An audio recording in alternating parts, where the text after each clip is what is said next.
করা, বলো না গো কার দরবারে গিয়ে আমি আবার মাপ চাইব? তুমি ছাড়া তো আমাদের মালিক নেই। আল্লাহ তুমি মাপ না করলে আমি কার দরবারে গিয়া দ্বারস্থ হব? আর আমার মতো গুনাহগারে যদি মাপ না করে জাহান্নামের আগুনে জ্বালাও, বলো না তোমার কি ফায়দা হবে?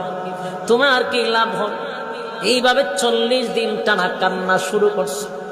কানতে কানতে কানতে চোখ দিয়া পানি পড়ে না, এখন রক্ত পড়ে। এমন কান্না কানছে রে, এমন ভাবে তওবা করছে, তওবা করতে গিয়ে আমার মালিক নিয়ে তো খুশি করা করছে। কালতে কালতে কঙ্কাল হয়ে গেছে, চোখ দিয়া পানি পড়ে না, এখন রক্ত পড়ে। শুধু গুনার উপরে লজ্জিত হইয়া সাহাবায়ে কেরাম গিয়া ওই সাহাবীরে নিয়ে আসলেন নবীজির সামনে। নবীজি তাকায়া দেখে সাহাবী